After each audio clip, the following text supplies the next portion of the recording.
1,000 rejections.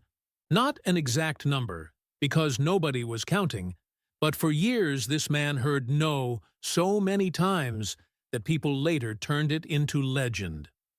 We're talking about a man in his 60s, living on a $105 retirement check, sleeping in his car while trying to sell a fried chicken recipe to restaurant owners across the United States. That's what separates the people who die with their dreams still inside them from the ones who change an entire industry. Before we go on, answer this honestly.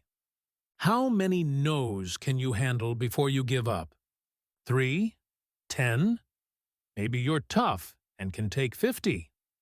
Keep that number in your head, because by the end of this video, you'll know if you're really built to achieve something meaningful in life.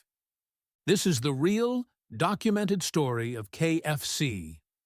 Not the meme version, not the corporate version, but the journey of a man who turned late-life failure into one of the biggest fast food empires in history. If stories like this change the way you see life, go ahead and subscribe. I bring real stories of ordinary people who did extraordinary things, without romanticizing and without illusions. Corbin, Kentucky, early 1950s. Harland Sanders runs a restaurant and small motel on the side of U.S. Route 25. Travelers love his food, especially the fried chicken made in a pressure cooker with a secret mix of 11 herbs and spices that took him years to perfect. In 1952, he tries something new.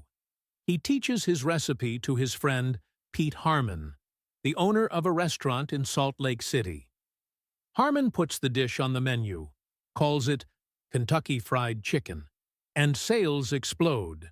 They more than triple, and most of that increase comes from the chicken. It looks like Sanders has finally found his path. Then the highway comes. A new interstate route is planned to bypass Corbin. Little by little, the traffic that kept his restaurant alive disappears. In 1956, Sanders sells the business at a loss. He is about 65 years old, and what's left is basically his savings and a $105 a month retirement check. Most people would accept that. My time has passed. Time to retire quietly. Sanders looks at his situation and thinks, my restaurant is gone, but my chicken still works. If people won't come to me, I'll go to them. He loads his old car with a pressure cooker, sacks of flour and tins of his seasoning mix, and starts driving from state to state. His pitch to restaurant owners is simple and brutally fair. Let me cook my chicken in your kitchen. If your customers like it and it sells well, you pay me a few cents per chicken. If it doesn't work, you don't owe me anything. Sounds like an irresistible offer, right? In real life, not so much. He walks into one restaurant. No, thank you. The next. We're not interested. Another. We're fine the way we are. There is no official count of how many times he heard no. What we do know is that this went on for years.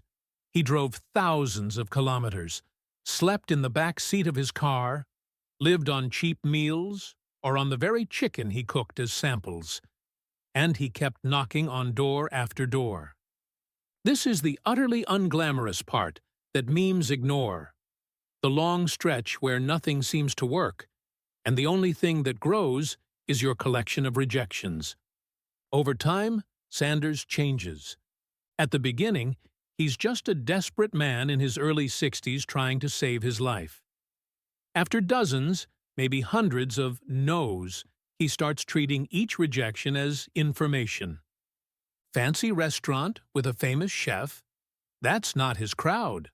Owner who says no in 10 seconds? Not worth spending an hour arguing. Tiny kitchen? He moves on. He learns to tighten his pitch, to read people quickly, to answer objections on the spot. We don't have exact transcripts of these conversations, but we can see the effect in the results. By around 1960, About 200 restaurants are already using his recipe. By 1963, that number passes 600. At some point, in the middle of so many no's, the switch flips. One of the decisive turning points is again in Salt Lake City, with Pete Harmon. Harmon tastes the chicken, sees how fast the pressure cooker works, runs the numbers with Sanders. The deal? Harmon keeps most of the profit. Sanders earns a few cents per chicken sold and allows the use of the name Kentucky Fried Chicken. In a short time, Harmon's restaurant sales more than triple, and most of that jump comes from the chicken. Other owners notice. They start calling. The man nobody wanted to listen to becomes the man nobody can ignore. From there, growth accelerates. Around 200 units in the early 1960s, 600-plus units by 1963. In 1964, Sanders sells Kentucky Fried Chicken for approximately $2 million, keeping a lifetime salary and becoming the face of the brand. Years later, already under new owners, KFC becomes a global giant with thousands of stores, all built on the decision of a man in his 60s who refused to accept that his story was over. And here's the part almost nobody understands. The secret wasn't just the recipe. It wasn't just the pressure cooker. Not even the 11 herbs and spices. The real secret was what years of rejection did to Sanders.